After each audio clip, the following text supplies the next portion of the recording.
Señor, hoy somos pocos, hoy somos pocos.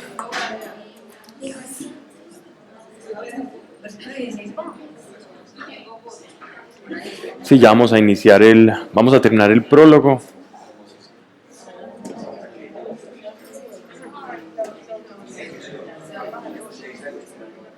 Ay.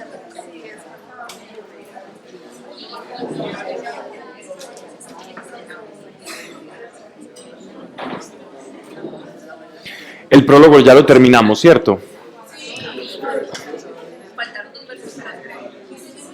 ¿Segura?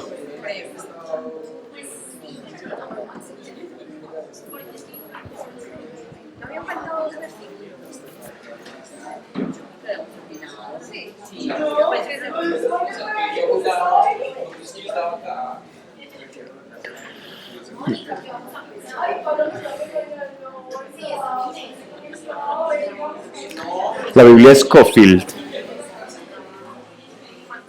Con esa es la que yo predico. Es muy linda la... Hay que tener los comentarios y hay que tener ahí una claridad, y es que Scofield es de una escuela que se llama la escuela dispensacionalista, ¿cierto? Entonces ellos ven las profecías de Daniel y la venida del Mesías, ellos la ven como unos periodos de tiempo a los que llaman dispensaciones, ¿ya?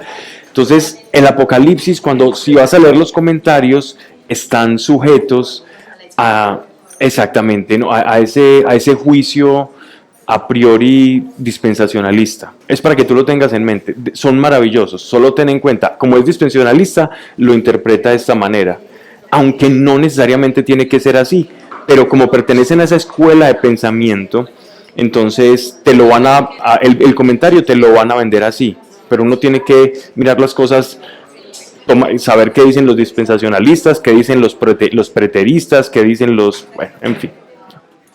Solo un detallito. Cuando leas los comentarios de Daniel, de Mateo 24 y de Apocalipsis. Ahí está. Ya quedó advertido. Eso por si vas a preparar una prédica o algo, lo tengas. Sí.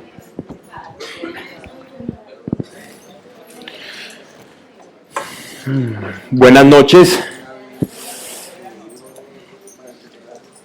Okay.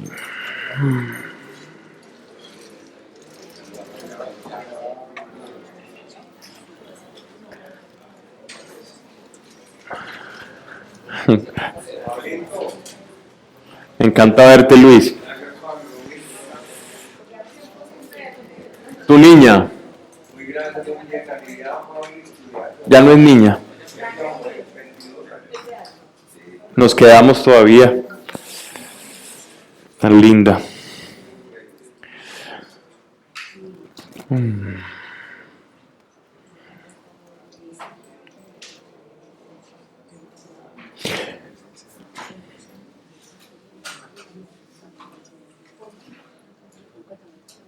Vamos entonces a iniciar.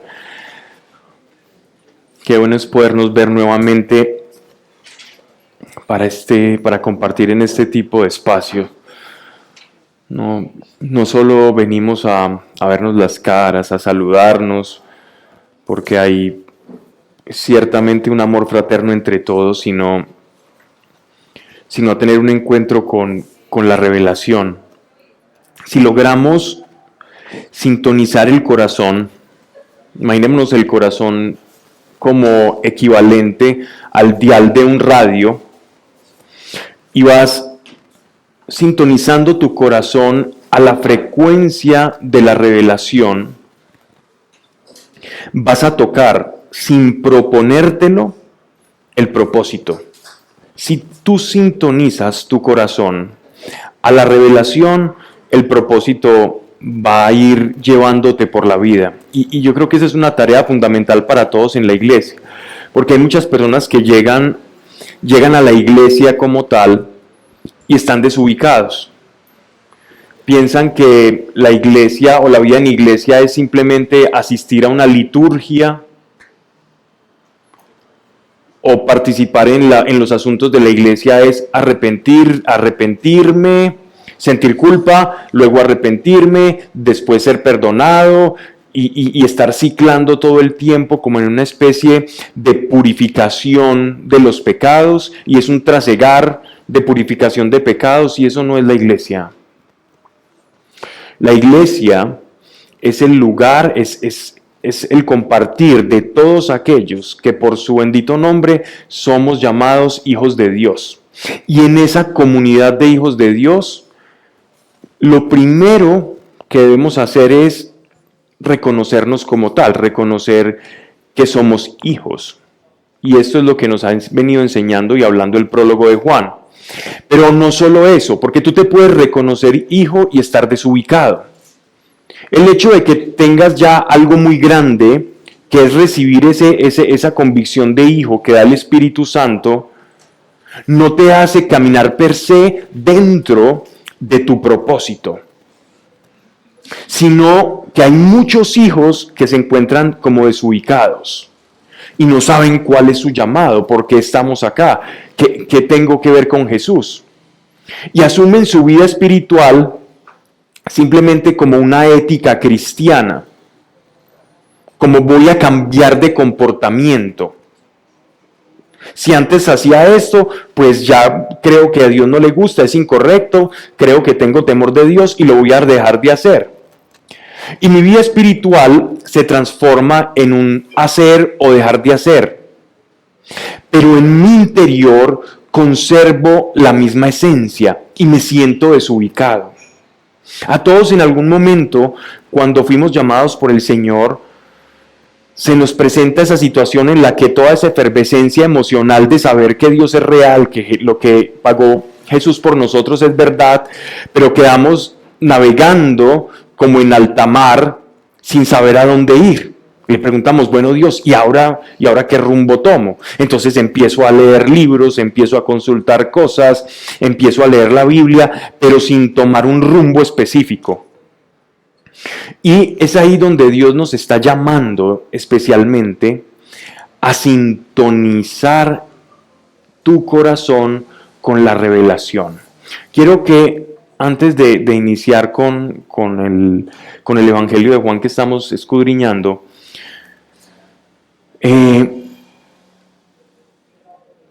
observemos hacia adentro, hacia nuestro interior. Y descansemos, porque es necesario hacerlo,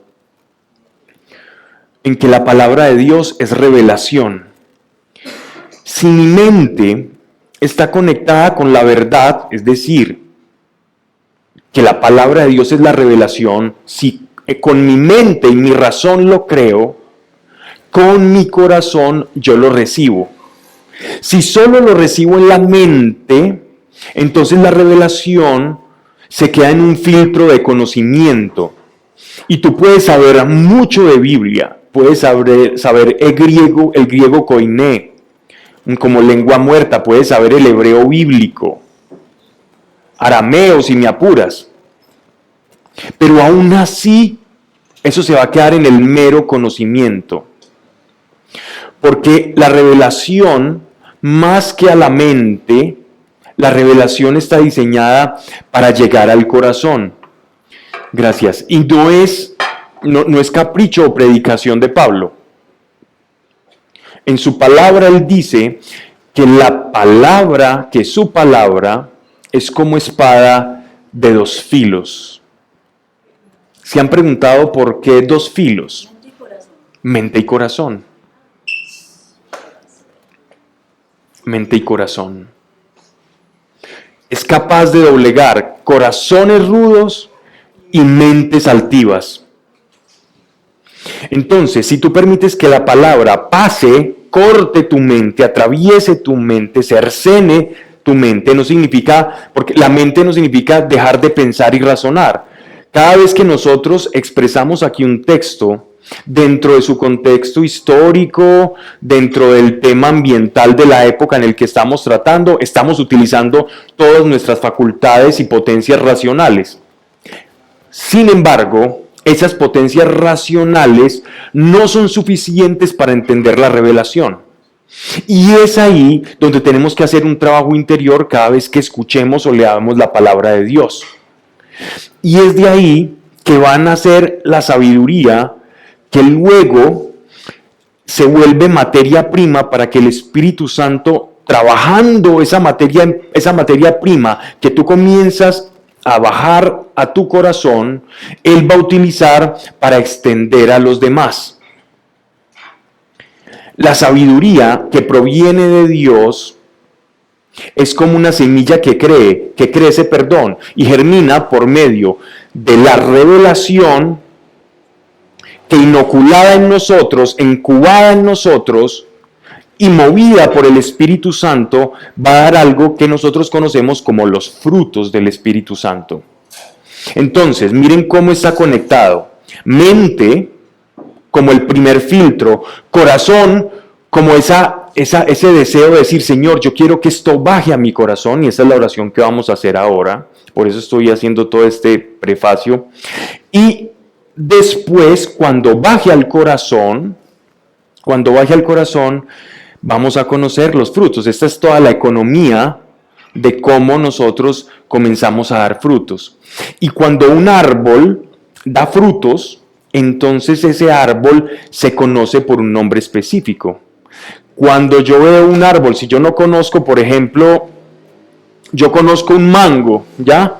Pero no conozco los árboles de mango, si no veo frutos en ese árbol, entonces yo diré, esto es un árbol, no tiene sentido. Pero cuando da frutos, uno dice, este es un árbol de mangos porque está dando mangos. Si no, no está dando frutos. Córtenlo porque no está cumpliendo su propósito. Y muchos creyentes se ven envueltos como barcos a la deriva, en tanto que son árboles que tienen todo el potencial para producir un determinado fruto que el Señor quiere, que el Señor tiene, pero están secos de frutos.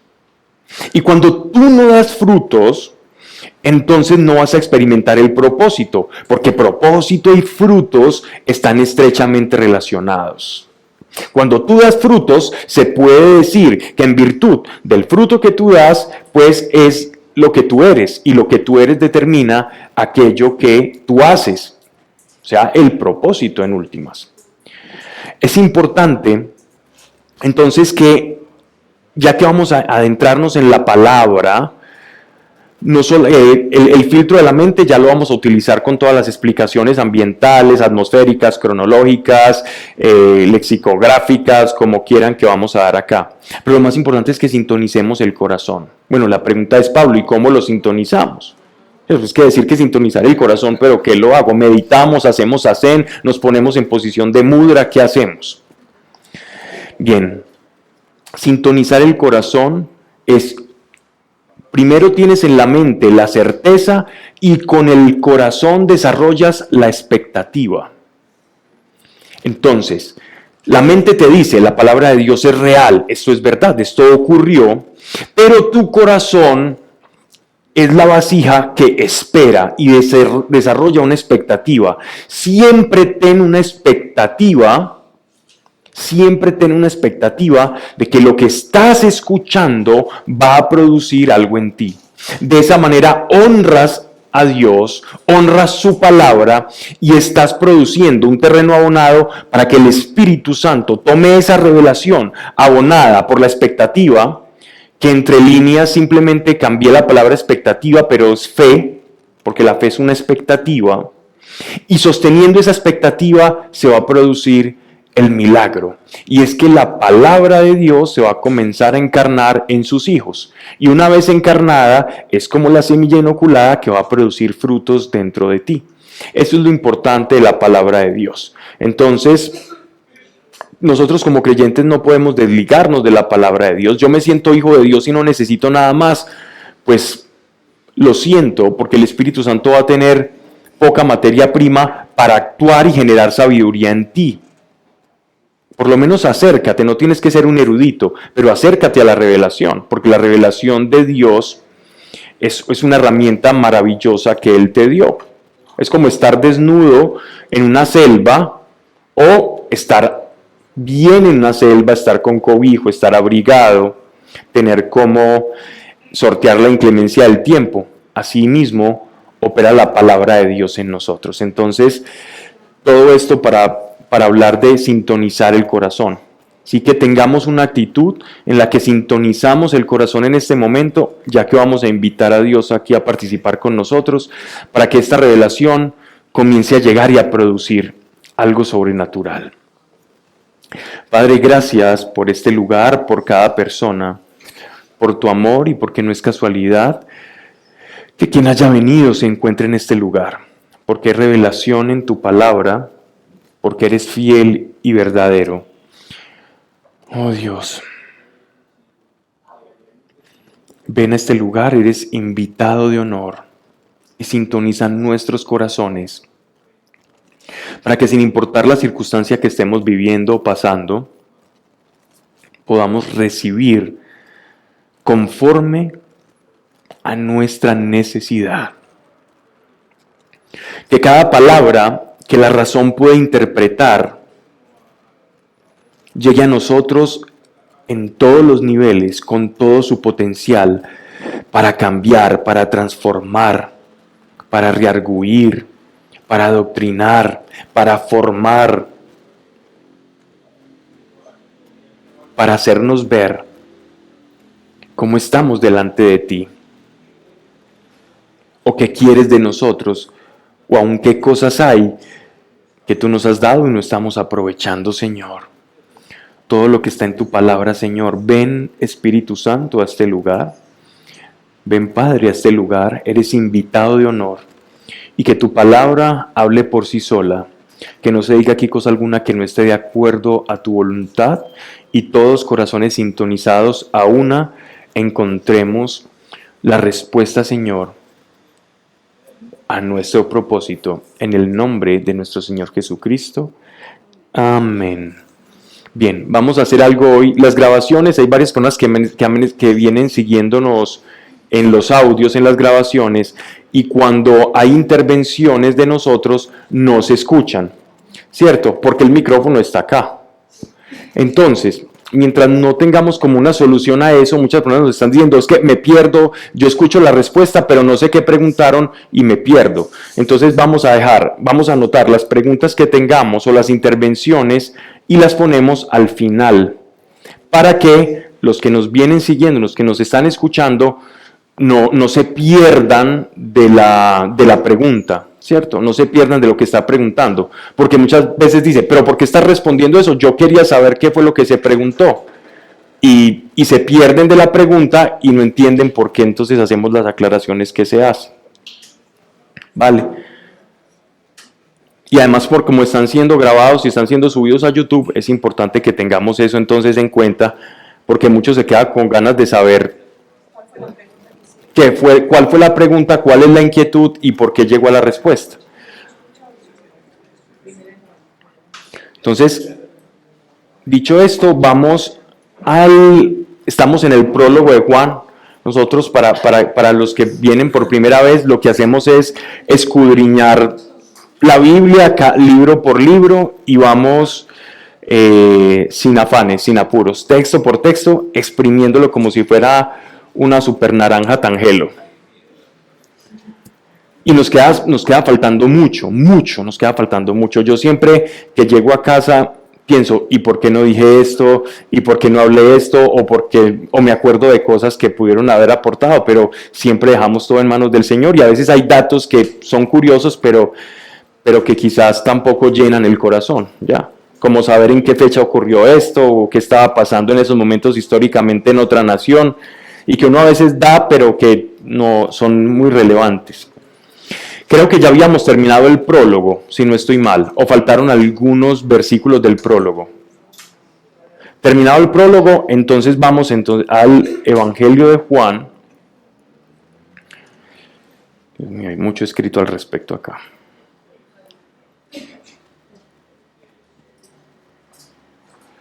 Ya. Denme un segundo.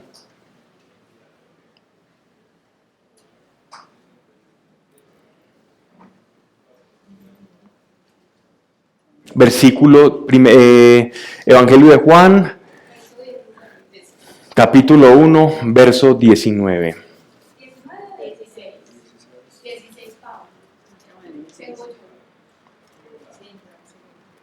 16 sigue siendo el prólogo.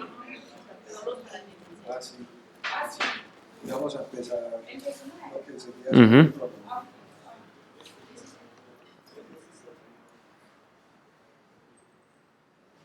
Básico, el testimonio con el bautismo. Correcto. Dice, este es el testimonio de Juan. Hablamos lo que significa Johanán, que es el real nombre en hebreo. Cuando los judíos desde Jerusalén le enviaron sacerdotes y levitas para preguntarle. Miren que quien está escribiendo este evangelio es judío. ¿Ya? Juan, judío. Todos los apóstoles judíos para que se cumpliese la promesa. Y sin embargo, nótese algo curioso. Cuando los judíos desde Jerusalén le enviaron sacerdotes y levitas, si yo soy colombiano, si yo soy paisa, y digo, y llegaron unos paisas, ¿no sonaría muy extraño? ¿Cierto que sí? Si Juan, siendo judío y escribió este evangelio, ¿cómo dice? Cuando los judíos de Jerusalén le enviaron sacerdotes y levitas. Entonces hay que identificar, porque esto ha sido tema de debate de muchos eruditos. Un detallito como este pone y abre muchas controversias. ¿A quiénes se refería Juan cuando menciona estos judíos en plural? Alguien de pronto que se le venga algo, que piense de acuerdo al conocimiento que tiene como de los evangelios. ¿Por qué? Este es el momento en que yo tomo agua. Bien. Podríamos pensar, bueno, todos sabemos de alguna manera, y si no aquí lo vamos a volver a tocar, que la palabra judío no significa todo aquel que nace en Israel. Hay una diferencia muy grande entre judío e israelita, ¿verdad? Los judíos son los descendientes de Judá. Existen 12 tribus que fueron repartidas, que los 12 hijos de Israel o de Jacob. Estos 12 hijos o estas 12 linajes se repartieron el territorio de la tierra prometida o la tierra de Canaán. A quien le tocó la parte sur de ese territorio fue a Judá. Judá es el padre de los judíos, los Yehudí. Los Yehudí son los descendientes de Judá. Por lo tanto, cuando escuchemos la palabra judío, significa todos aquellos descendientes de la tribu de Judá. Pero cuidado, quedan por fuera otras 11 tribus. 11 tribus. Cuando uno dice judío, es que los judíos en la época de Abraham no existían los judíos. Existía el pueblo de Dios. Los judíos existen cuando Judá tiene descendencia, pero también existen los levitas. Los levitas son los descendientes de Leví. Levitas y judíos no son lo mismo. Levitas era la casta sacerdotal, descendientes de Leví, uno de los hijos de Jacob. ¿Ya? Pero no solamente había levitas. ¿Qué otra facción, otro nombre? Benjamín. De Benjamín, de la tribu de Benjamín. ¿De dónde decía el apóstol Pablo que era? ¿De qué tribu? El apóstol Pablo no decía yo soy judío. Dice judío para que entendieran que hacía parte del pacto. Pero el apóstol Pablo conocía su ascendencia y él decía yo provengo de la tribu de Benjamín.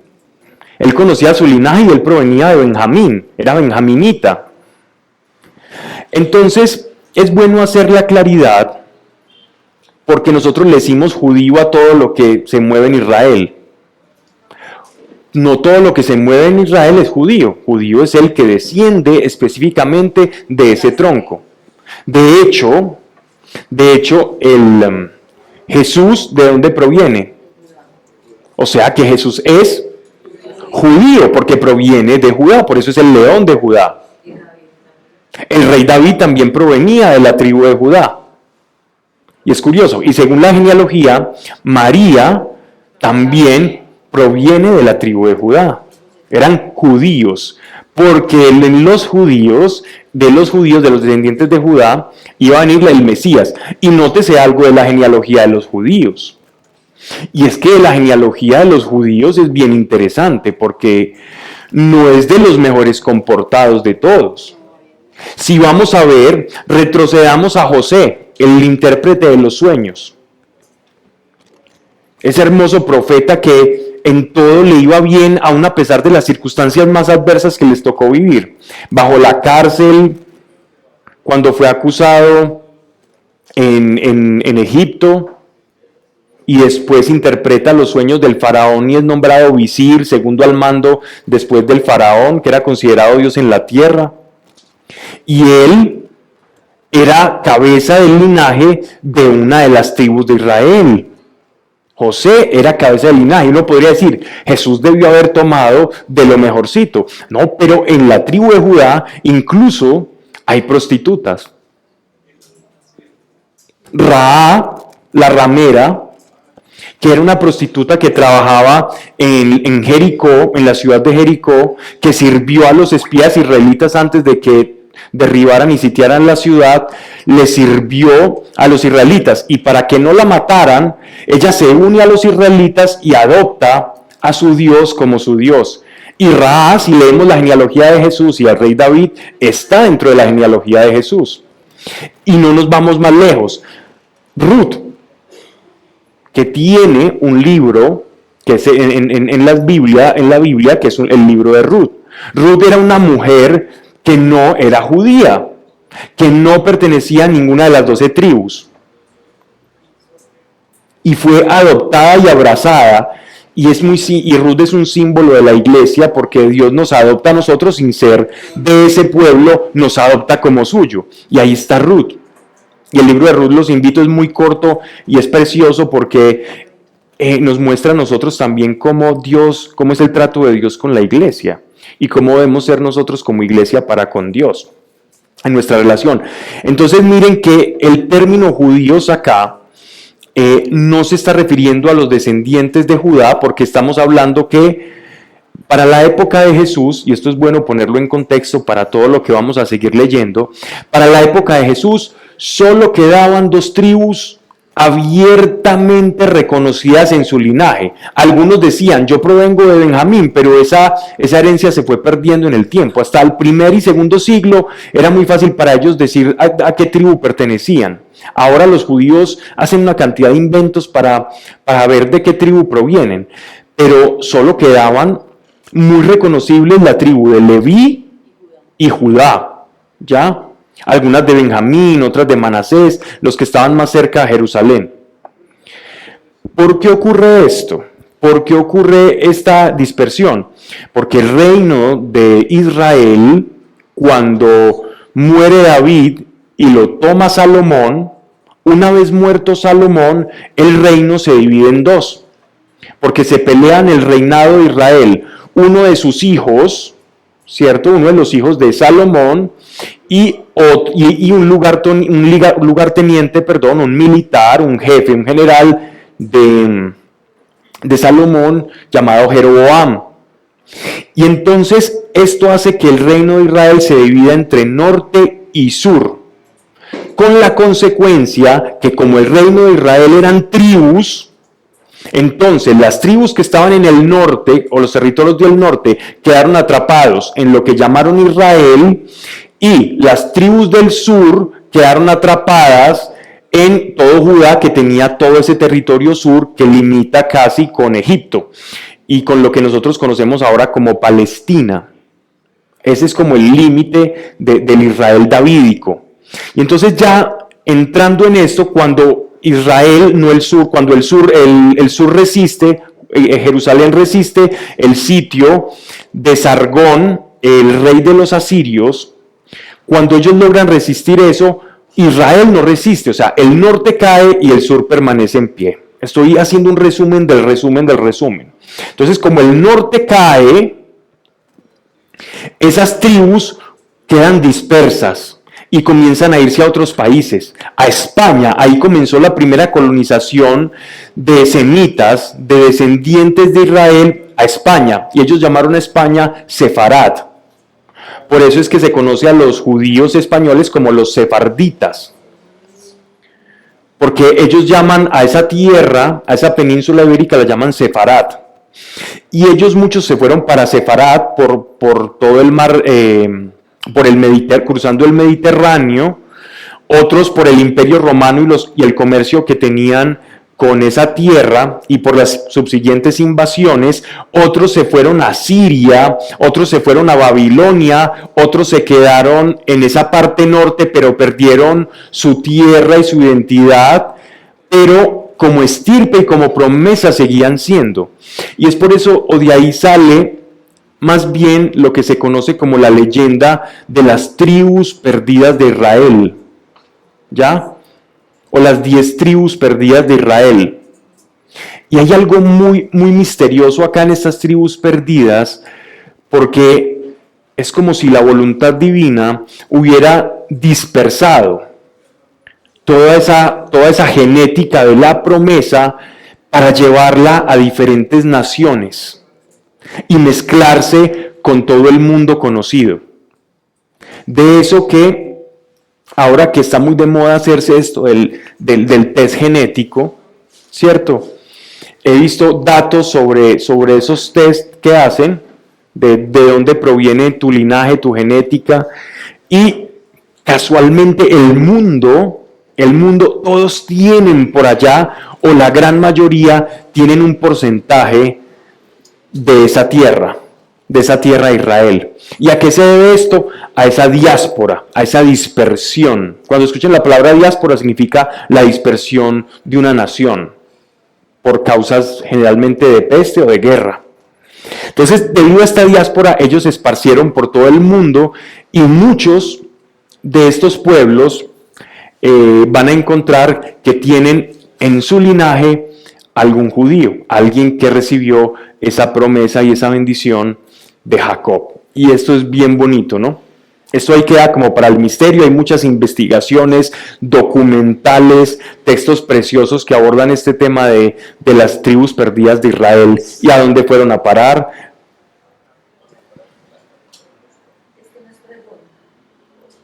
Que me parece curioso que estés hablando de esto, porque nada menos antes en History Channel estaba viendo el sudario de Turín. Y ahí sacaron unas muestras para el estudio genético de la genealogía de Jesús. Sí. Y encontraron que migró para Rusia. Encontraron, o sea, unos rusos que viven en Jerusalén,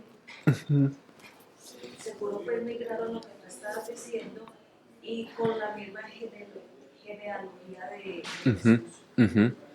Claro, es que y están súper conectados, y todo eso se debe gracias a esa diáspora.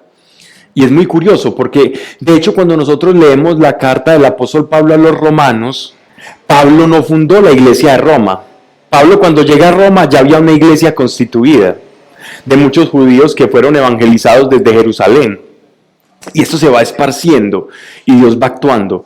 Así que es muy posible que tengas un porcentaje de judío o de esas tribus perdidas dispersas por todo el mundo.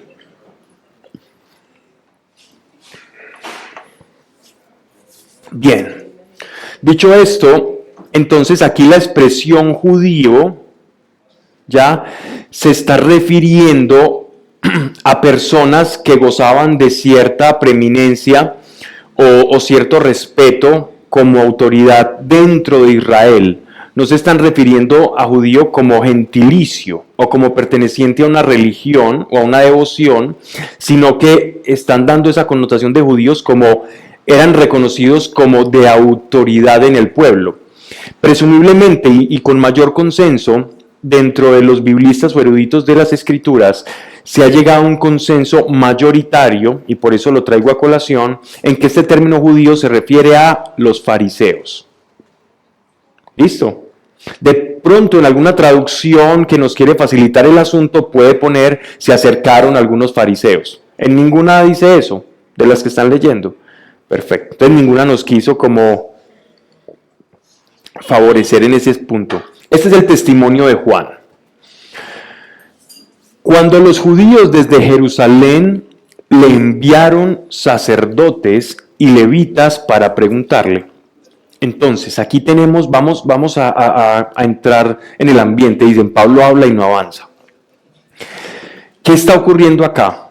Hay un señor llamado Juan, Johanán, vestido de una manera muy exótica, hecho un signo de contradicción en sí mismo, porque no vestía el atuendo para la época, era completamente atemporal. ¿Ya? Dice que estaba vestido, y lo vamos a ver adelante, eso lo narra mejor Lucas en su evangelio, estaba vestido con piel de camello, cruda, ruda. A eso se le llamaba cilicio. Aparte de que estaba vestido de esta manera, era de pelo largo. Todo su pelo era largo, porque él había hecho un voto desde la infancia de nazareato. El nazareato era un voto de consagración a Dios desde la infancia, por lo tanto no se podía cortar el pelo. Eso era el mismo voto de Sansón. Por eso Sansón, cuando le cortaba el pelo, perdía la fuerza, porque era el voto que tenía con Dios. En eso consistía el nazareato. Esa era la manifestación visible de ese voto con el Señor, era el pelo. Entonces imaginémonos a Juan como un hombre de pelo largo, vestido con piel de camello, ruda, cruda, sin tratar, no era suave, solamente con eso, y comiendo langostas y cosas silvestres. O sea, era un hombre que vivía en el desierto. Hay zonas en el desierto de Judá, cerca ya en la frontera con el delta del Nilo, donde en determinadas épocas y temporadas vienen las famosas plagas de langostas que se van produciendo.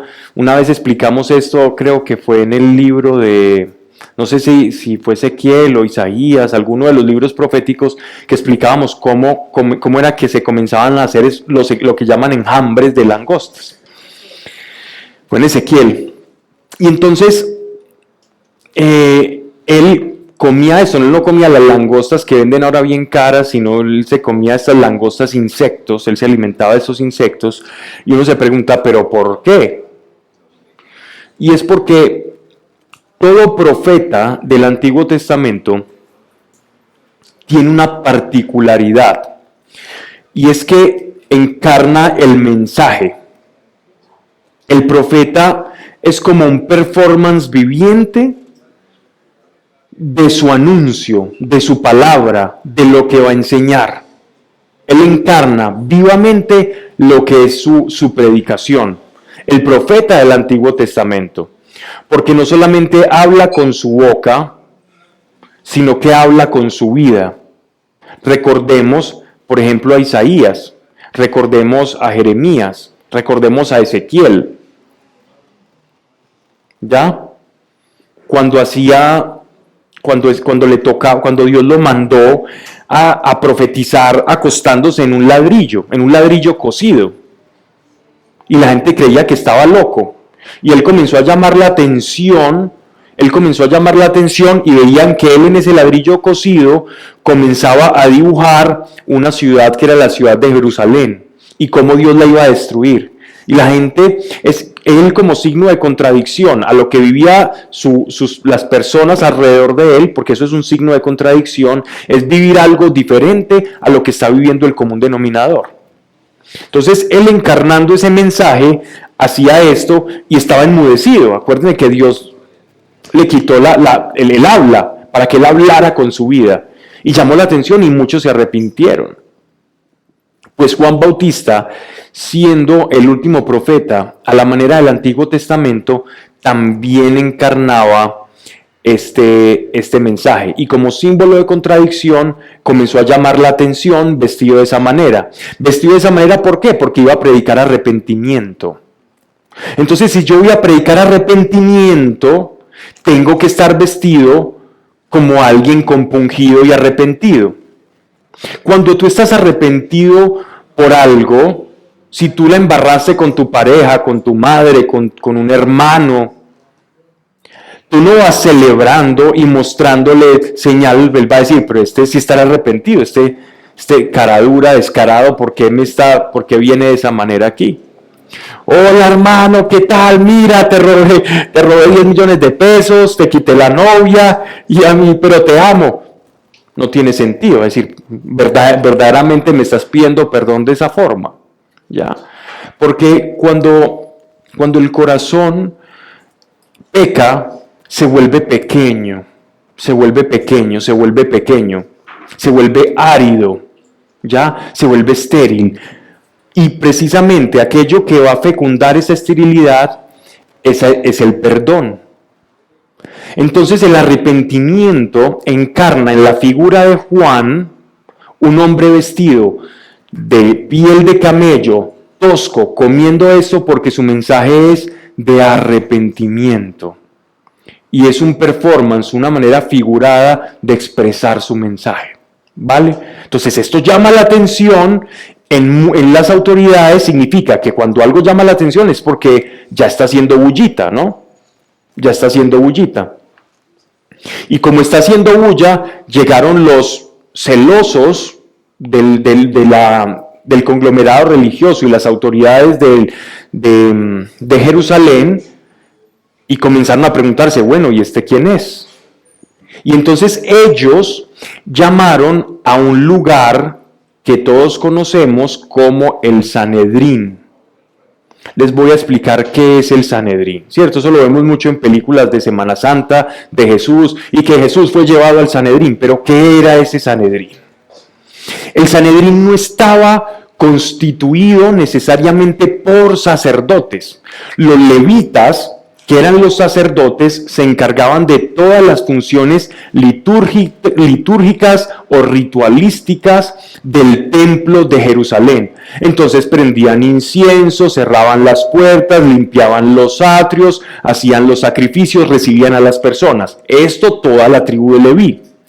El Sanedrín era un cuerpo colegiado, independiente del templo, pero que sí recibía, algunos sacerdotes podrían ser miembros del Sanedrín, pero por lo pronto en el Sanedrín habían maestros o doctores de la ley, no necesariamente levitas, ¿ya?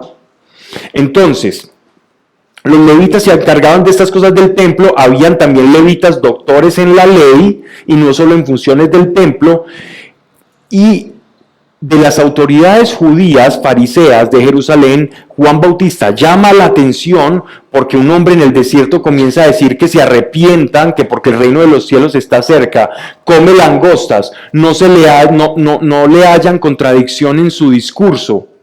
Ven que es una persona que es completamente coherente en lo que hace, pero con cierta salvedad. Y ahorita vamos a ir allí, que también les llama la atención. Entonces, viendo esto y que mucha gente le seguía, buscan al Sanedrín, que era este cuerpo colegiado constituido por 71 personas, 71 eruditos.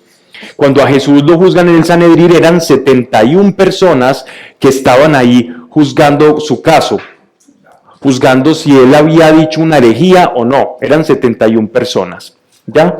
Entonces van donde estas personas y del Sanedrín envían una comitiva a preguntar a ver qué es lo que está enseñando este tal Juan. Pablo, pero una pregunta, sí. Una claridad. Juan está hablando de Juan el Bautista. Juan el Bautista. Juan Apóstol es el que está aquí con el... Sí. Hablemos de Juan Bautista como, sí, digamos Juan Bautista. Así suene más largo para evitar confusión. Habían sacerdotes, pero no necesariamente. De hecho, habían más pocos sacerdotes, habían pocos levitas en el Sanedrín, eran más fariseos y saduceos, que ya explicaremos quiénes son. Ya deben de saber, pero vamos a ahondar más en el tema. Este es el testimonio de Juan cuando los judíos desde Jerusalén le enviaron sacerdotes y levitas para preguntarle, ¿tú quién eres? Entonces ya enviaron levitas y esto. ¿Tú quién eres? Él confesó y no negó. Es decir, era un hombre de palabras rudas. Juan era un hombre de palabras rudas.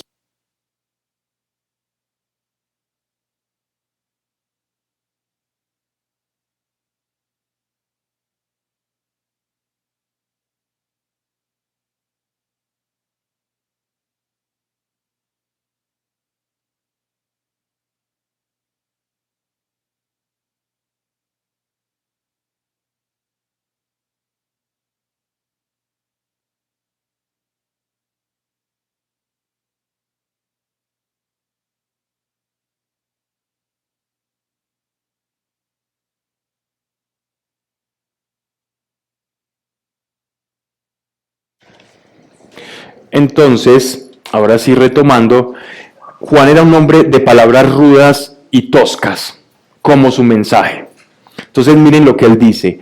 Él confesó y no negó. O sea, lo cercaron y le pusieron un interrogatorio a aquellos que vinieron de parte del Sanedrín. Miren lo que pasa. No soy yo el Mesías. No soy yo el Mesías.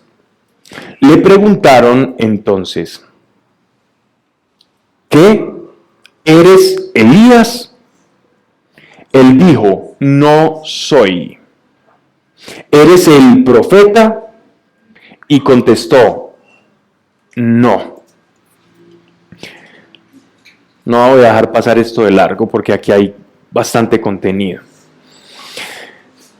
Aquí nos están hablando de tres figuras con autoridad espiritual. La primera, Mesías, Meshiach en hebreo, Mashiach en hebreo, Cristo en griego, Salvador en castellano, ¿cierto? O Mesías, está bien. Nos están hablando de Elías y nos están hablando de el profeta, con artículo el profeta. Son tres figuras diferentes. Entonces, ¿por qué hacían esa pregunta? Cuando uno lee la Midrash, que son los textos judíos sobre el Mesías y sobre las enseñanzas, ellos hablan que antes de que llegue el Mesías va a venir Elías. Elías el profeta. Todos sabemos que Elías fue arrebatado al cielo. Elías no probó la corrupción de la carne y Dios lo transfiguró. Dios lo transportó sin que muriera.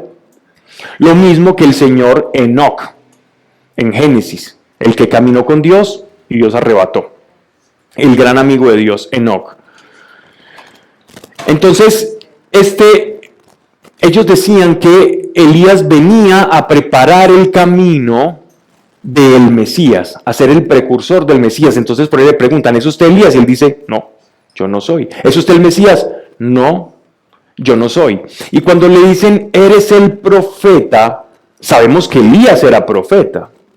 Pero ese el profeta, si yo le pongo eres profeta, él diría, sí soy profeta. Pero cuando ellos dicen el profeta, se estaban refiriendo a aquel profeta que les iba a enseñar la verdad, del cual Moisés en Deuteronomio o en el Éxodo hablaba que después de él iba a venir un profeta y les iba a enseñar la ley a través de la verdad, tal cual, y que hablaba con Dios. Entonces ellos esperaban ese profeta como el Mesías, que ese Mesías iba a ser ese profeta que los iba a guiar. Entonces cuando le preguntan, ¿eres el Mesías o eres el profeta? En realidad se están refiriendo a la misma persona, a la figura mesiánica que los iba a visitar. Y miren lo que él les dice, ya entendiendo el porqué de la pregunta y porqué de estas tres personas. Y contestó, no. Y miren la sequedad con la que contesta nuestro querido amigo Yohanan el Bautista. Dijéronle, pues, ¿quién eres? ¿Usted con qué autoridad viene a hacer lo que hace si usted no es ni Elías,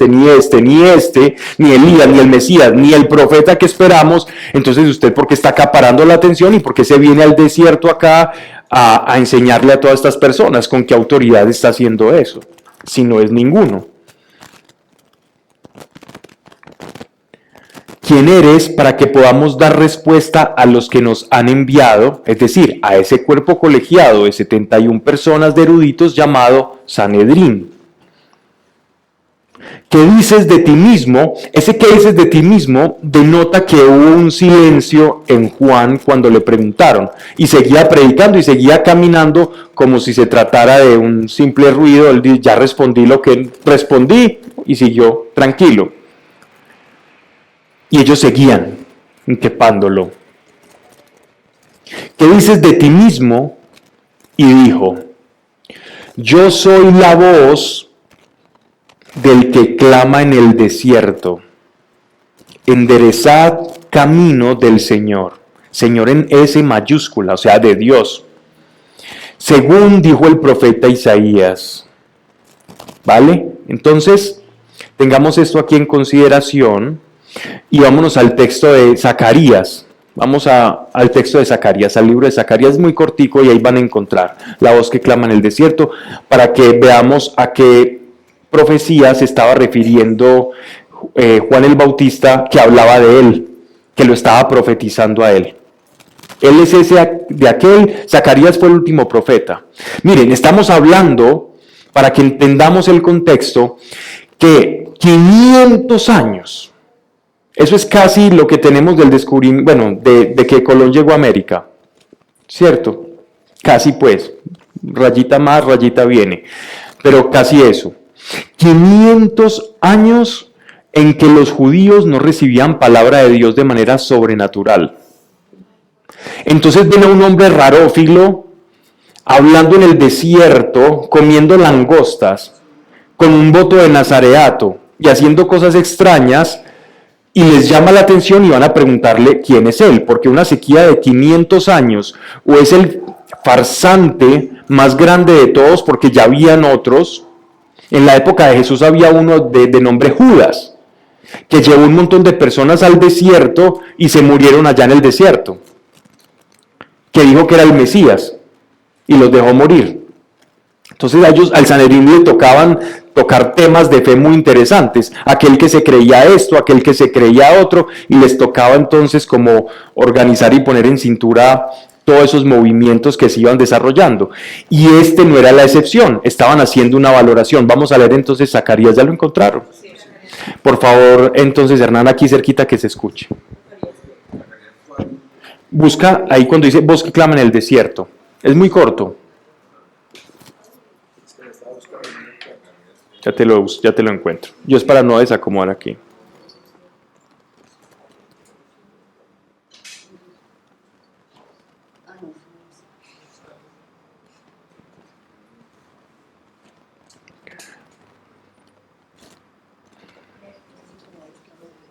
Perdón, me equivoco. Isaías. Zacarías profetiza el arrepentimiento y la venida del Señor. Isaías 40, del 3 al 5. Y él mismo dice, como lo profetizó Isaías. Zacarías profetiza también a Juan Bautista. Entonces hay dos profecías en el Antiguo Testamento y me excuso. Están el profeta Isaías y Zacarías. Vamos. Dice. Una voz grita, abrid camino a Yahvé en el desierto. Enderezad en la estepa una calzada a vuestro Dios. Que se alcen todos los valles y se rebajen todos los montes y collados. Que se allanen las cuestas y se nivelen los declives, porque va a mostrarse la gloria de Yahvé, y a una la verá toda carne, porque ha hablado la boca de Yahvé. Perfecto. ¿Qué nos están diciendo acá? Que va a haber una visitación de Dios. Y están haciendo una analogía entre el ser humano, el hombre y los terrenos. Hay terrenos montañosos, escarpados, descuidados, sucios. Entonces, independientemente de cuál sea yo o qué tipo de terreno sea yo, escarpado, sucio, que sea cenagoso, pantanoso, etcétera, etcétera. Lo que él está diciendo el profeta Isaías es, antes de la venida del Señor hay que allanar los terrenos, hay que limpiar los caminos. Eso es el arrepentimiento. Es nivelar tu carne, tu corazón, para entender que Dios es santo. Entiende que Dios es santo, nivela tu vida para que puedan tener un encuentro y coexistir en ese encuentro. Para que cuando Dios hable y tú hayas allanado el camino, escuches y entiendas. Porque un corazón altivo, lleno de soberbia, va a escuchar y no va a entender y va a descartar. Un corazón lleno de sí mismo, escucha la palabra y la descarta. Un corazón lleno de odio va a escuchar la palabra perdón y va a salir corriendo porque está tan indignado que no tiene tiempo para perdonar. Y no puede hacerlo. Entonces, allanar el camino es allanar el corazón y nivelarlo para escuchar el mensaje. Entonces dice, yo soy la voz del que clama del desierto, enderezad el camino del Señor, según dijo el profeta Isaías. Y yo buscando a Zacarías había hablado de el día del Señor, y lo leímos la charla pasada. Me excuso. Verso 24. Los enviados eran fariseos. Aquí ya vamos entendiendo quiénes eran los judíos, ya nos dan un matiz. Los que enviaron del Sanedrín a inspeccionar no fueron de los del Sanedrín, ninguno de los del 79 del Sanedrín fueron, enviaron a unos fariseos que eran como los más preocupados porque todas las cosas se hicieran bien. Era como decirlo, como la Inquisición de la época, eran los puristas de la época, y cualquier tipo de práctica que no estaba conforme a la interpretación de ellos sobre la ley, entonces inmediatamente iban al Sanedrín a poner la queja y a decir, mire, esto se está haciendo mal. Y entonces el Sanedrín los envió a ellos o por quitárselos de encima, porque puede ser, porque también en el Sanedrín habían fariseos, o porque efectivamente estaban interesados en el caso de Juan. Eso queda como para la reflexión. Los enviados eran fariseos, verso 25, y le preguntaron diciendo, pues entonces, ¿por qué bautizas si no eres ni el Mesías, ni Elías, ni el profeta? Y la pregunta es válida. Entonces, ¿por qué bautizas? Miren, cuando nosotros estudiamos el bautizo, no el bautizo en el que nos bautizaron o el que se bautizan las personas grandes o pequeñas, sino el bautismo de Juan es un bautismo diferente. Y ese bautismo no tenía igual en el Antiguo Testamento. Por más que leo desde Génesis hasta los Evangelios, la palabra bautizo o la práctica del bautizo no la vemos reflejada. Lo que sí sabemos es que a través de Juan y de Flavio Josefo y otros historiadores de orden judío, es que si vemos en los textos o en la ley de Moisés, Dios les ordenaba ciertas oblaciones o lavatorios. Unos lavatorios. ¿Qué eran lavatorios? Por ejemplo, una persona que tocó un cadáver recientemente. La ley decía que si te cruzaste un cadáver y lo tocaste, bien sea de animal o de un ser humano, entonces tienes que hacer una limpieza, tienes que hacer determinados rituales para lavarte. Y de estos rituales, de esos lavatorios, de estos rituales oblatorios, se fue desarrollando ese concepto de bautismo. La palabra griega de la cual se desprende bautismo es baptizo. ¿Qué es el baptizo? Baptizo era el acto por el cual un trozo de tela, generalmente de lino crudo, el lino crudo es de un color beige, un poco más claro, ese lino crudo, ese tejido, se vertía en la tinta, generalmente se utilizaban tintas de moluscos, y ese proceso de vertir esa tela y que saliese acompañada, ya una vez entraba cruda y salía de la coloración, ahí se consolidaba lo que nosotros llamamos como el bautismo. O sea, entras de una forma y sales de otra forma. Ese es el significado de bautizo. Bautista era un apóstol. Bautista era por lo que él hacía, era la profesión, el que bautizaba. Entonces, si ellos reconocían que había un bautismo, entonces había una práctica de bautizar. Y esa práctica de bautizar era muy curiosa porque no era lavarse de cosas físicas, de cadáveres, de tocar animales, de impurezas por esto, por aquello, no. Era del corazón, era un lavado del corazón, era un bautizo diferente, era un bautizo de arrepentimiento. Aquel que realmente estaba compungido de corazón iba al agua y Juan hacía una inmersión, lo tomaba de esta forma, lo hacía él mismo, él no tenía ayudantes para eso, él tenía discípulos, pero no tenía ayudantes para el bautizo, él lo hacía personalmente, lo tomaba de esta forma, lo ponía sobre las aguas del Jordán, de esta manera, de tal forma que quedara cubierto completamente por el agua. Estos bautismos se hacían en algo que se conoce como agua corriente, agua que fluye. No en agua del lago, por ejemplo, sino en un agua que esté fluyendo, significando como el devenir de la vida y que las cosas viejas van a pasar. Entonces, el bautismo como tal tenía poder relativo, porque el poder verdadero del bautismo se daba en el poder de un corazón realmente arrepentido. Porque ¿de qué me sirve, de qué le servía a Juan bautizar a alguien si su corazón no estaba arrepentido? Estaba ocurriendo antes todo lo contrario. Aquello que él estaba haciendo para lavarlo lo estaba condenando. Entonces nótese que era una práctica que les llamó mucho la atención. ¿Y usted por qué bautiza si usted no es nadie? Ni es levita, no es ni sacerdote, usted no es nada. ¿Con qué autoridad lo hace? Entonces vamos a ver qué responde él, explicando un poco lo que significa el bautismo. Bueno, bautismo ya después también empezó a adoptar la posición de lavar, de sumergir, pero para limpiar, para lavar. Pero su principal significación era teñir, revestirse de. Ya lo vamos a hablar. En el bautizo lo vamos a hablar y va a ser un tema súper bonito, porque él mismo lo explica.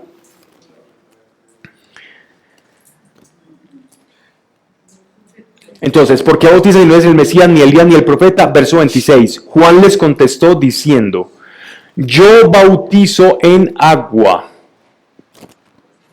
pero en medio de vosotros, ¿qué quiere decir en medio de vosotros? Ya está. Ya lo sentía, pues eran primos. Hay alguien aquí que está caminando entre ustedes. Esto es precioso. Yo bautizo en agua, pero en medio de vosotros está uno a quien vosotros no conocéis, que viene en pos de mí, o sea, viene después de mí. No viene en pos de mí como viene conmigo acompañándome, no, viene después de mí. Su manifestación es después de la mía. A quien no soy digno de desatar la correa de la sandalia. Esto sucedió en Betania, al otro lado del Jordán, donde Juan bautizaba.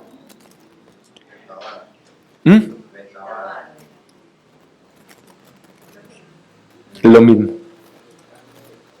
Es como decir Jerusalén o Jerusalén, o decir Yeshua o Jesús.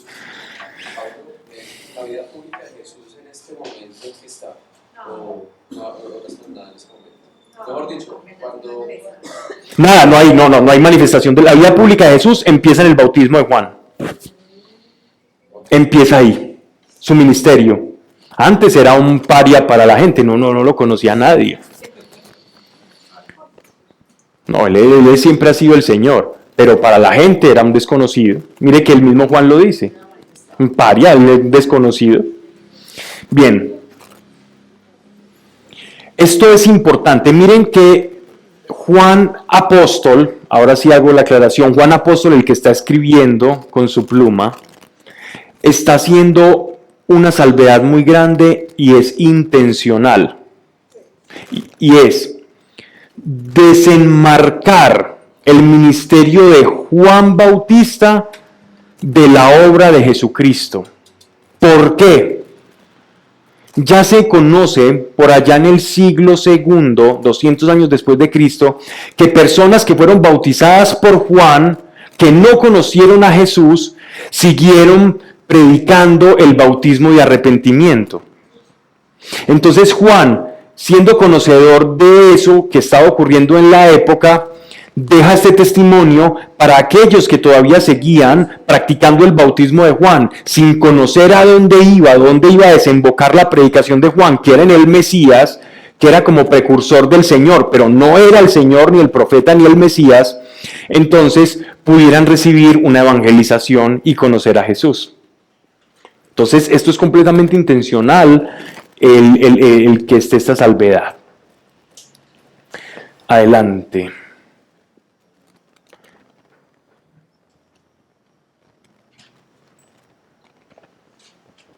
Esto es precioso, es que es precioso esto.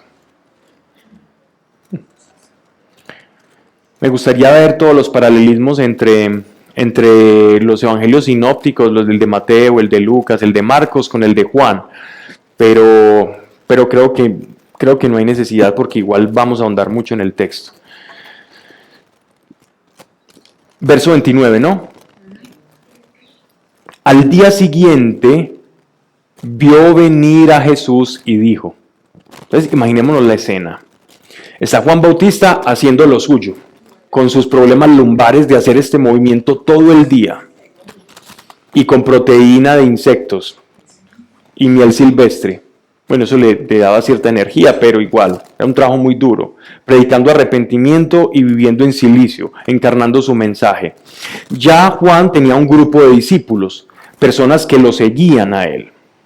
Muchos de los que se iban a convertir en apóstoles fueron primero discípulos de Juan. Y está entre esa multitud y hay una fila de personas que está esperando ser bautizada, confesando sus pecados. La escena, normalmente, para que la intentemos recrear en nuestra mente, posiblemente los judíos, estos jerosolimitanos, judíos o personas de Israel que estaban allí, antes de ser bautizados, seguramente estaban haciendo este movimiento, haciendo esto. A eso le llaman la oración de sacrificio mecido que Dios habla en el Antiguo Testamento. Dice, y harán este sacrificio con sacrificio mecido. Y ellos llevaban su ofrenda haciendo este movimiento. Haciendo este movimiento. ¿Puede darse a nivel espiritual? Definitivamente sí. Ahorita, Manu. También el bautismo de Jesús ahí también es en Betania, en ese mismo lugar. Vamos a ver. Porque dice que significa lugar de paso y... Vamos a ver. Vamos a mirar. Muy bien, pero me gustan esas preguntas. Bien. Al día siguiente vio venir a Jesús y dijo. Entonces estaban todos haciendo este movimiento que se llama sacrificio mecido, compungidos de corazón. De hecho, este movimiento es una forma de concentrarse. Si tú practicas la oración haciendo este movimiento y estás hablando, es como que tienes a tu cuerpo aplacado, lo tienes dosificado. Ustedes van a ver a los judíos en el Muro de los Lamentos haciendo esto. Dijo Juan, en medio de esa multitud, aquellos haciendo eso, la fila, Juan estaba haciendo esto, estaba bautizando, le están diciendo, he aquí el Cordero de Dios. Él lo vio llegar en medio de esa multitud, inmediatamente su don profético, su conexión y sintonía con Dios, lo llevó a decir esto. Estas no son palabras de Juan Bautista, no son palabras de Juan Bautista que nacen de su corazón, como quien dice, ay, llegó la reina de la casa, llegó el príncipe, no. Esta expresión es una expresión profética. Juan Bautista lleno del Espíritu Santo expresa esto.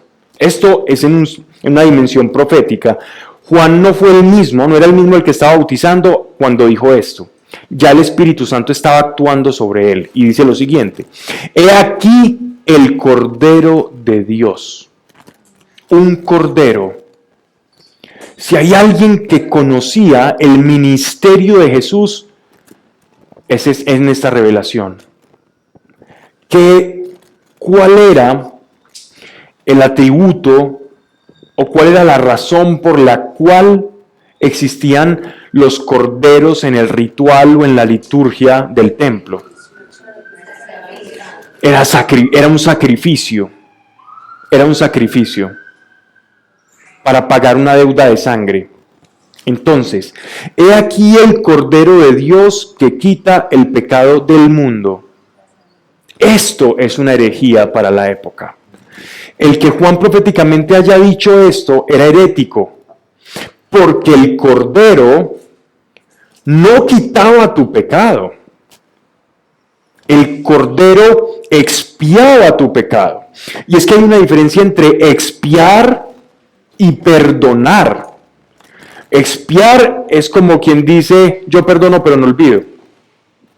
Sí, paso, vivamos juntos. Me la hiciste, el hombre le fue infiel a la mujer, entonces me la hiciste, le dice la señora, pero vivamos en la misma casa y hagámonos pasito.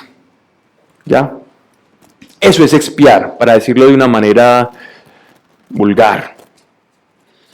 Pero perdonar es, te amo, no importa, y estamos juntos y cada vez nos amamos más, aún a pesar de eso. ¿Qué es lo que hace Dios con nosotros? Entonces, he aquí el Cordero de Dios que quita el pecado del mundo, no de una sola persona, del mundo. Olam, del mundo, de todo el mundo. Verso 30. Este es aquel de quien yo dije. Ahí a quien se está refiriendo, a su grupo de discípulos y de seguidores, que le estaban ayudando ya a tener la gente para el que de pronto se mareaba cuando estaban en pleno bautismo, o el que le salía algo raro. Ahí tenía un grupo de personas que ayudaba. Y a ellos se refiere y les dice, este es aquel de quien yo les dije, detrás de mí viene uno que es antes de mí, Este dato no está ahí por casualidad. Recordemos en el prólogo que veíamos, y en el principio era el Verbo, y el Verbo estaba con Dios, y el Verbo era Dios. Entonces esto está en consonancia con el prólogo.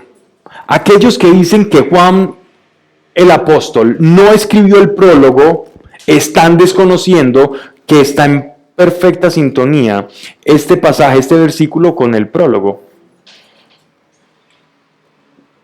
O sea, está hablando de la preexistencia de Jesús. ¿Qué es preexistencia? Que Jesús no es criatura, sino que Jesús coexiste con Dios. Es decir, él no fue creado.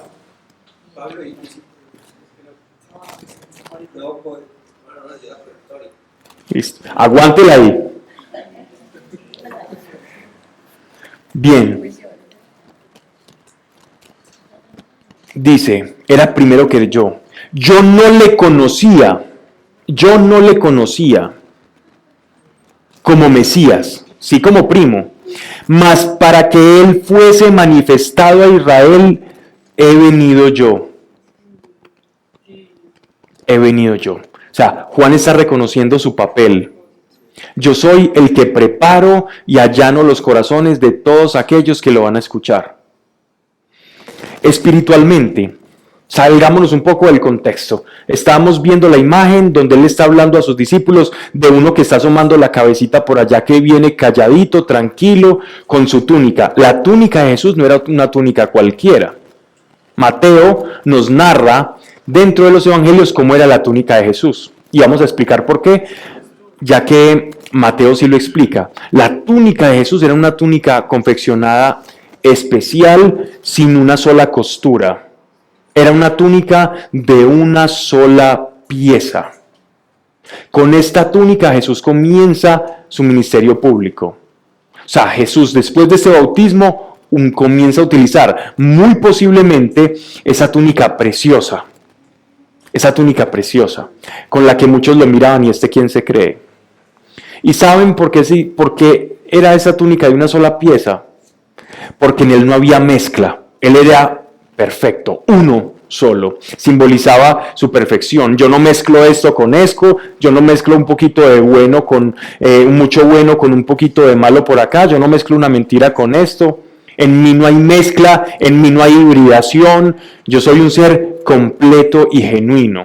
El segundo Adán, perfecto y genuino. Y su túnica manifiesta ese simbolismo de que en él no hay mezcla, que en él es una nueva creación. Y era una túnica muy bonita. Hay muchas historias de que María le confeccionó la túnica, y hay una cantidad de mitos, pueden ser verdad o no, pero que no tenemos cómo probarlos, de dónde le llega esa túnica a él, cómo la recibe él.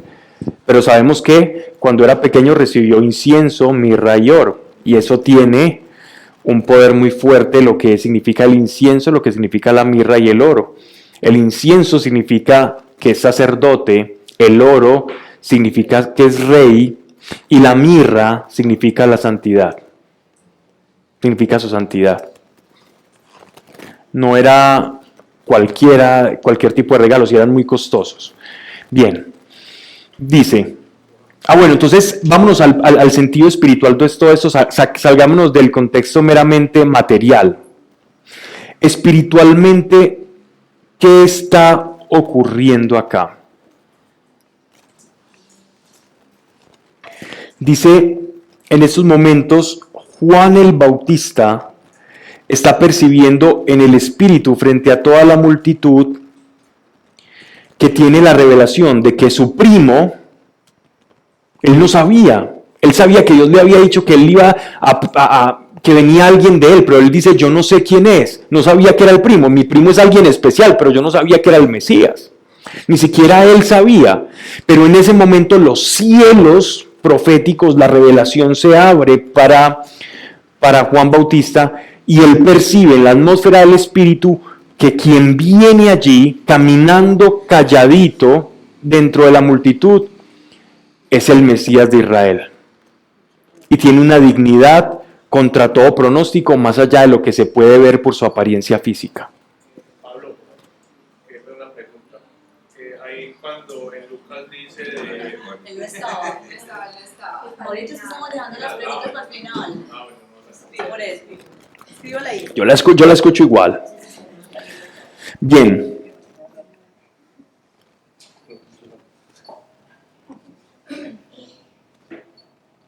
Y Juan dio testimonio diciendo, yo he visto, miren esto tan precioso, con los cielos completamente abiertos, yo he visto al Espíritu descender del cielo como paloma y posarse sobre él. ¿Qué nos da a entender esto? Uno, que Juan Bautista era amigo del Espíritu Santo, conocía al Espíritu Santo y reconoció el Espíritu Santo en Jesús. El Espíritu Santo no tiene forma de paloma. Dice, descendió como paloma, como paloma. No es que tomó la forma de una paloma y descendió, sino que él está utilizando la forma en la que él intenta dar una analogía, como las palomas descienden a tomar agua en el Jordán, y él lo ve de esa manera, como vio el Espíritu precipitadamente descender como paloma. ¿Ya? O sea, de la misma forma que una paloma desciende. O sea, algo que desciende así, justamente hacia su presa, sea la presa una lombriz, sea lo que sea.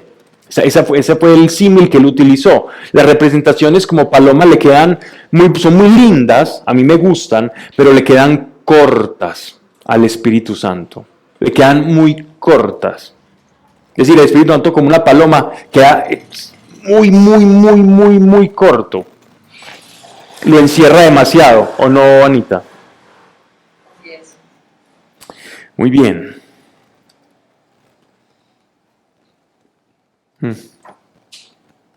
El Espíritu Santo sobre él en mayúscula. Ese es el que bautiza en el Espíritu Santo. Y yo vi y doy testimonio de que este es el Hijo de Dios.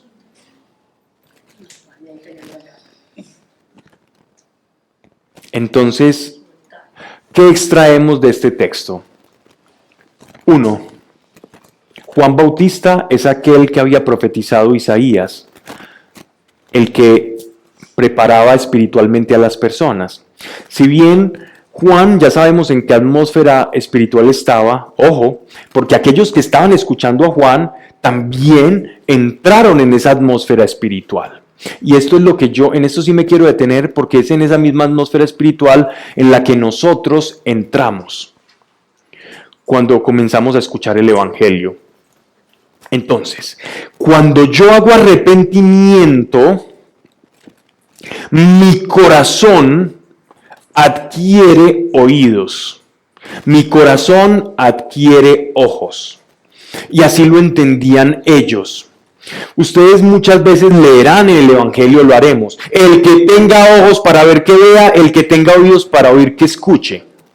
¿Han leído eso? Y uno dice, tanto que Jesús repetía eso. Significa, el que tenga el corazón con los oídos del corazón abiertos y el que tenga el corazón con los ojos abiertos va a escuchar y va a entender lo que yo le estoy diciendo. Pero si no ha hecho arrepentimiento, entonces lo que yo digo lo va a tomar por locura o por moralina o por ética o por pretensiones de alguien que se cree el Mesías. Pero quien realmente está arrepentido va a entrar en la sintonía, su corazón va a entrar en la sintonía de la frecuencia de la voz de Dios.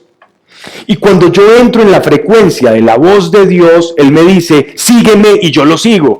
Así tenga un montón de peces ahí que pescar. Así esté como Mateo ganando un montón de dinero cobrando impuestos. Porque Mateo ya había hecho Teshuvá, ya había hecho arrepentimiento. Entonces, como Mateo ya había hecho eso, pese a que era un cobrador de impuestos, seguía haciéndolo, vio a Jesús y como su corazón tenía oídos, digamos que él todavía tenía muchos problemas por dentro, pero con un corazón abierto, cuando ve los ojos de Jesús y le dice, sígueme, ese corazón lo escucha, él dice, sí, Señor, porque lo reconoce como Señor. Porque quien viene a preparar los caminos del Señor es Juan Bautista. ¿Y qué es preparar los caminos? Que cuando tú veas a tu Señor, tú digas, tú eres mi Señor. Pero si pasa mi Señor y yo lo dejo pasar de largo, entonces significa que mi corazón tiene una cerrazón de tal manera que ni ojos ni oídos tiene. ¿Ya? Entonces en la atmósfera espiritual de los discípulos de Juan Bautista y de todos los escucha que estaban allá bautizándose, lo que estaba ocurriendo es que su corazón de piedra estaba siendo destapado y cuando iban a predicar Jesús, ellos iban a escucharlo. El sermón del monte estaba lleno de personas, pero ya Juan había preparado el terreno y ya se fueron a escuchar a Jesús. Algunos se quedaron siguiendo a Juan, pero Juan muere pronto y se van a escuchar a Jesús. ¿Vale? Porque no querían salir de su estado de confort. Y eso nos pasa muchas veces a nosotros. Que nos quedamos con una enseñanza, cómodos en algo y no queremos trascender a lo que Dios tiene para nosotros. Y personas, sabiendo que Jesús era Jesús, se quedan en su estado de confort porque tenían de alguna manera cierto lugar, cierto puesto con Juan Bautista, cierto reconocimiento y prefieren ese pequeño reconocimiento ante Juan Bautista y a ese gremio de personas y no trascender a la enseñanza que era muy peregrina de Jesús y abandonar su estado de confort.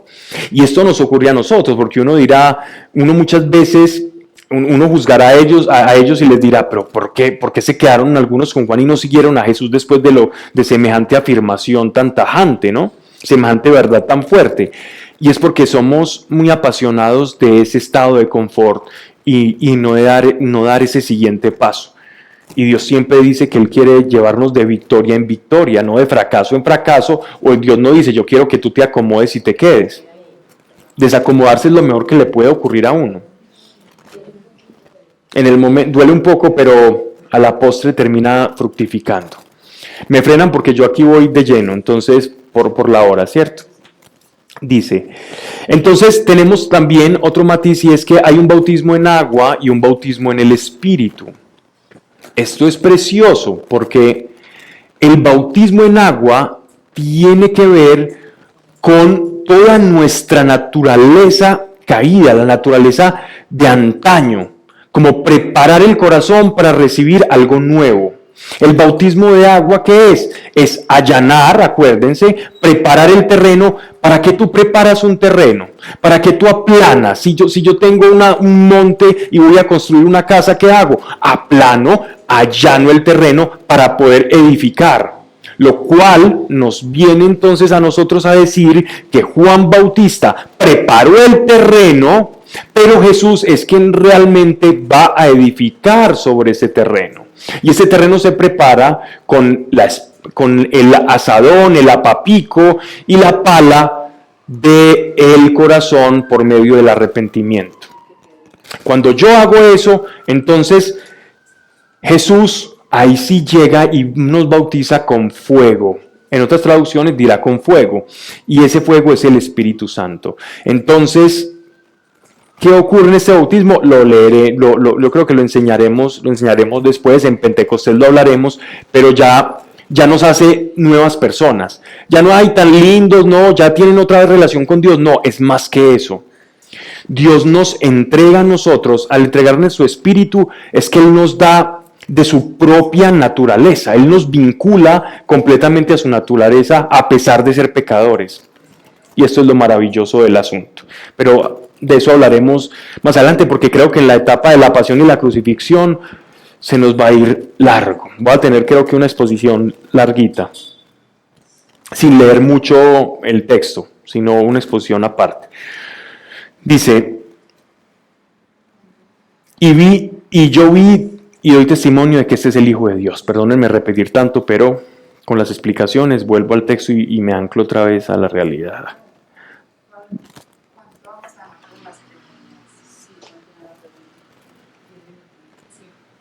Voy a dejar aquí en el verso 39 las preguntas, lo que quiera, porque las preguntas van a quedar con micrófono cerrado. Entonces no importa. Sí, correcto.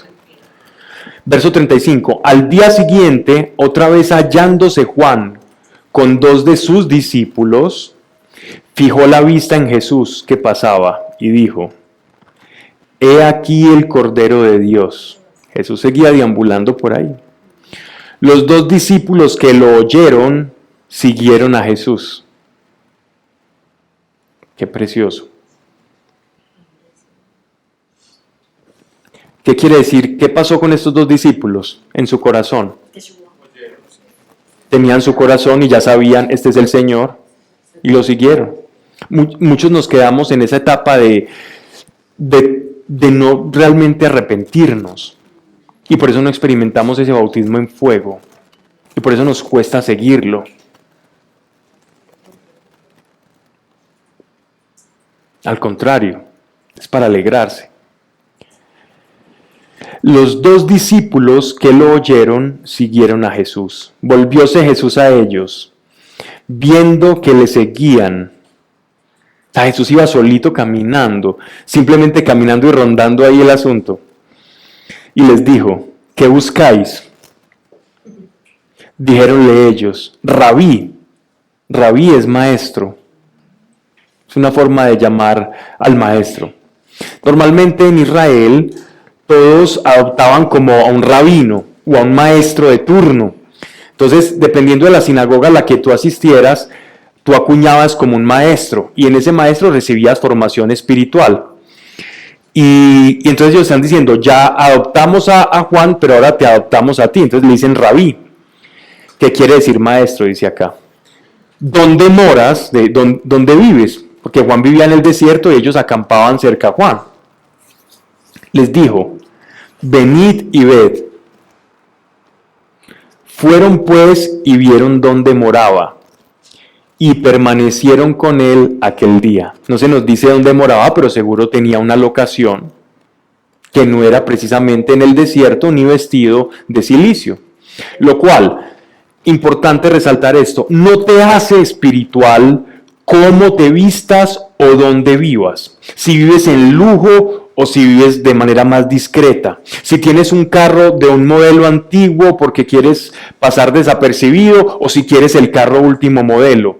No te hace más o menos espiritual todo el ornato o las vestiduras externas que tengas, sino tu corazón. El que realmente es espiritual es tu corazón, no es tu forma exterior. Tú puedes vivir en un desierto, en una chocita, y ser el más mezquino, el más avaricioso de todos, de falta de perdón, el más prejuicioso, juzgador, odiador, defensor de causas innobles. Puede ser todo lo que sea y aún vivir en un estado de precariedad. Y eso no te hace más delante de Dios, tampoco te hace menos. Es tu corazón. Entonces miren que Jesús vivía de una manera diferente, y es Jesús de Nazaret. Tampoco quiere decir que es lo mejor o es lo peor, no. Quiere decir que no importa, que siempre es el corazón, y ahí es donde apunta el Evangelio. Dice,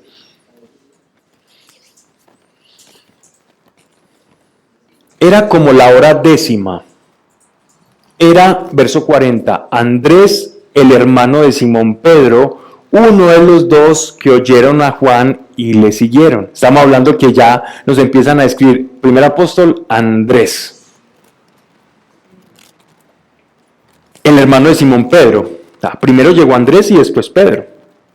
Uno de los dos que oyeron a Juan y le siguieron, verso 41, encontró él luego a su hermano Simón y le dijo, imagínense, fue un día con Jesús al desierto, al Jordán. Pasó un día con él, vio cosas, aprendió cosas, le enseñó y llegó a contarle, imagínense, él corriendo feliz por lo que había pasado. Vi esto, sentí esto, ese hombre me miró, ese es el Juan dijo que era el Mesías, mire, estamos entre el Mesías y no somos de los 71 del Sanedrín, somos pescadores y el Mesías está entre nosotros. Y fue a contarle con esa felicidad y con ese entusiasmo. Hemos hallado al Mesías, que quiere decir el Cristo. Cristo es lo mismo que Mesías, la palabra griega. Le condujo a Jesús, miren qué preciosidad. Entonces el hermano, o sea, Andrés lo lleva, y esto es lo bonito, y esto es lo que nosotros hacemos. Cuando nosotros conocemos a Jesús, uno dice, venga, yo le presento, yo conocí a Dios, venga a este lugar, yo conocí, uno quiere compartirlo. Uno quiere compartir el Evangelio, la experiencia con el mismo entusiasmo. Y si hay un corazón que tenga los oídos destapados, ¡boom! Y aquel que tú trajiste va a traer una cantidad que tú no te imaginas. Y si tú corrías 10, resulta que el que trajiste va a correr 20. Y a veces ocurre así.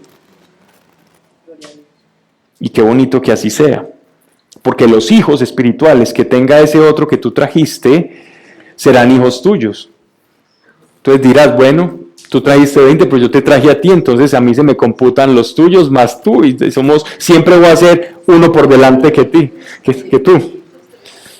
Siempre va a estar uno por delante. Así que Ananías, por ejemplo, aquel que oró por Pablo para que se le cayeran las escamas de los ojos, tiene uno más que Pablo en el cielo. Y Andrés tiene uno más que Pedro.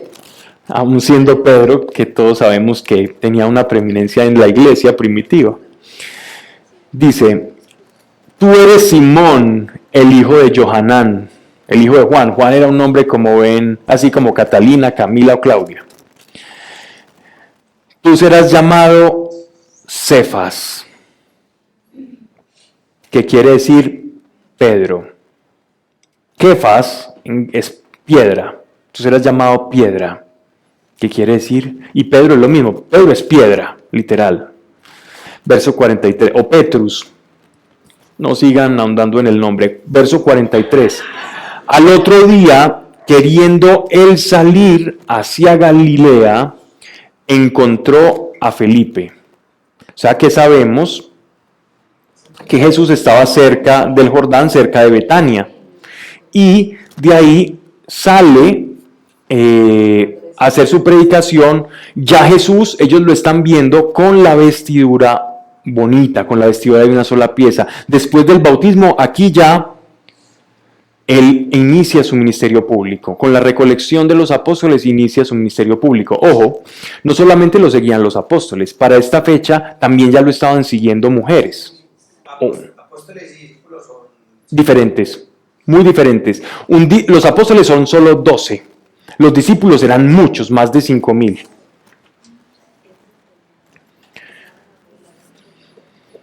Dice, sí, el 12 y los 144,000 de Apocalipsis, que significa la iglesia en su plenitud. Sígueme, era Felipe de Betsaida, la ciudad de Andrés y de Pedro. Encontró Felipe a Natanael y le dijo, hemos hallado a aquel de quien escribió Moisés en la ley y los profetas, a Jesús, hijo de José de Nazaret.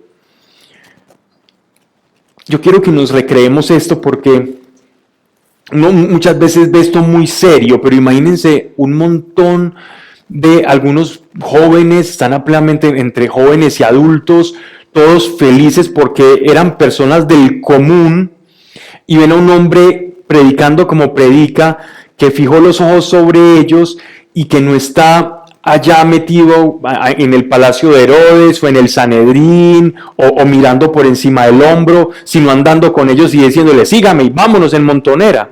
Miren, la felicidad de ellos contándole a todos cómo se iba esparciendo esa hermandad tan preciosa que se estaba formando, esa cofradía. Yo creo, Pablo, que eso también lo siente cuando uno recibe por el Espíritu Santo, recibe a Dios. Es una emoción tan grande como que a veces le lleva a pensar a uno como, escucha, en medio de tantas cosas me elegiste a mí, yo que no soy nadie, y siente uno esa felicidad también.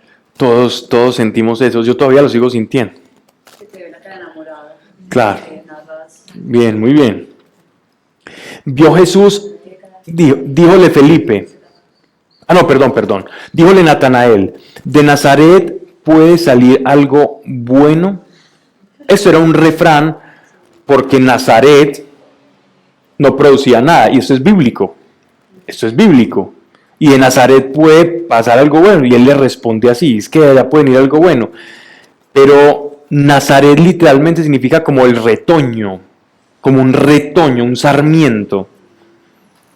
Díjole Felipe, ven y verás, venga y vea. Verso 47. Vio Jesús a Natanael que venía hacia él y dijo de él, he aquí un verdadero israelita. Mira que no dice judío. O sea, Jesús sabía que este Natanael no pertenecía a la tribu de Judá. O sea, era profeta, él veía la realidad de todos. Y que decir un verdadero israelita significa alguien que tenía el corazón en sintonía con Dios. Ni siquiera es un elogio, No, verdad. es la verdad. Era un verdadero israelita, punto. La verdad es humildad. Entonces, Natanael podía decir, yo soy un verdadero israelita, pero soberbio, sobrador. No, era la verdad. Si Jesús dijo eso, eso soy. Si Jesús dice que tú eres linaje de sacerdote, rey, profeta, pues dilo y eso eres hijo del rey. Y no estás siendo sobrador, estás diciendo lo que Él dice de ti. Y lo que Él dice es verdad. Punto. Peor nosotros que nos creemos menos de lo que Él dice que somos. El problema ya está en nosotros porque Él ya dijo. Él ya nos puso el título y dijo que estamos sentados con Él en lugares celestiales. Y eso está ocurriendo ahora, en simultánea a nuestra vida terrenal. Ya estamos allá. Lo que pasa es que no lo podemos percibir, pero ya está. Cuando estemos allá y nos estemos mirando, porque ya estamos, o cuando podamos acceder a esa realidad, vamos a decir, ay, mira, y cuando estábamos hablando de esto en la charla, dígale a Natanael, ¿de dónde me conoces? Contestó Jesús y le dijo, antes que Felipe te llamase, cuando estabas debajo de la higuera te vi.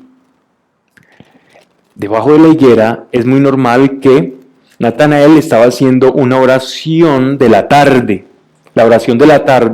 y entonces buscaba un lugar para refrescarse en la higuera y estaba haciendo una oración y estaba hablando con Dios, y nuestro Señor pudo escuchar un corazón genuino hablando con Dios y por eso le dice un verdadero israelita.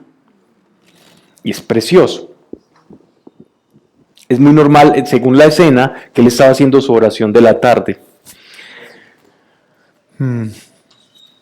Dice, Natanael le contestó: Rabí, tú eres el Hijo de Dios, tú eres el Rey de Israel.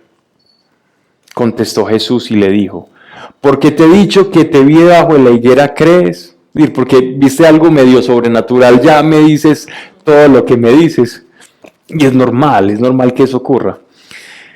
Pero mira lo que le dice Jesús, en vez de decirle: hombre, pues qué poca fe, o por eso tan poquito, miren lo que le dice tan bonito, que siempre va como de, y eso le sorprende.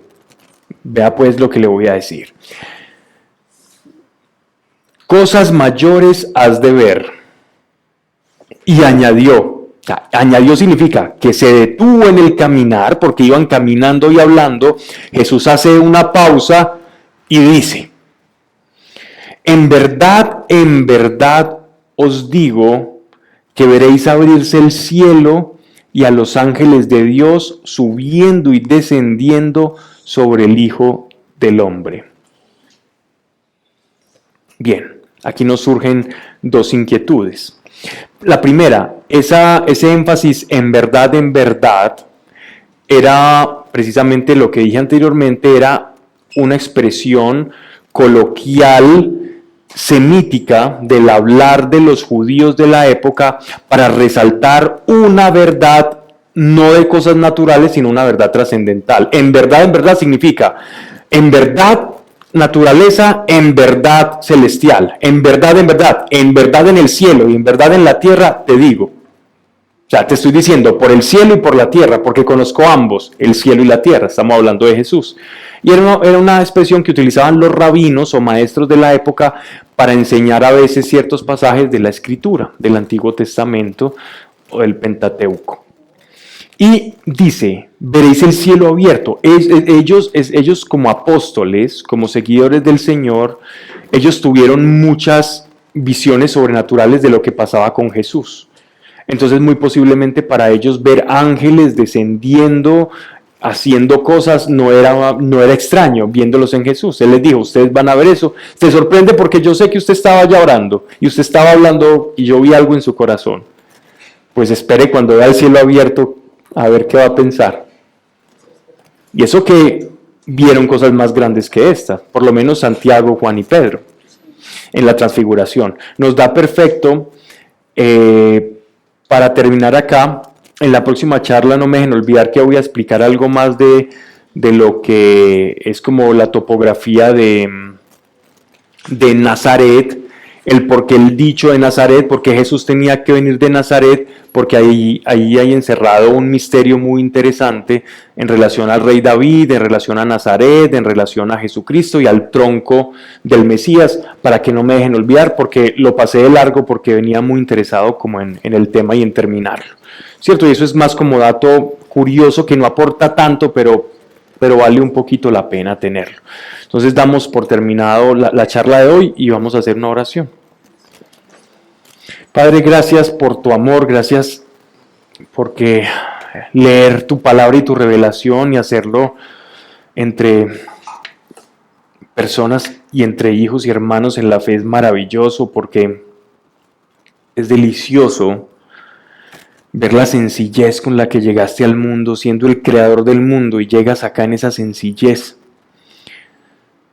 en ese poder y en esa sabiduría, Señor. ¿Cómo no seguirte, Señor? ¿Cómo no seguirte? Si hablas como hablas, si haces lo que haces. Y como lo hiciste otrora, lo sigues siendo aún en nuestra vida, Señor. Porque cielo y tierra pasa, pero tus palabras permanecen. Y lo que has dicho es una orden para el de ayer, para el de ahora y para el que vendrá, Señor. Porque ese es el precio y ese es el poder de tu palabra, que trasciende lo que nosotros conocemos como tiempo, Señor. Gracias, Padre. Ven, Espíritu Santo, ven sobre nosotros, porque en agua nuestro corazón ha sido arrepentido y en fuego queremos ser bautizados y en fuego queremos ser llenados para conocer, caminar, Señor, tus caminos, para conocer tus sendas, para conocer a dónde tenemos que ir, dónde tenemos que hablar, dónde tenemos que sentarnos y cuál es nuestra misión y propósito. Gracias, Señor, y que la paz sea con todos. Amén. Muy bien, ahora sí, las que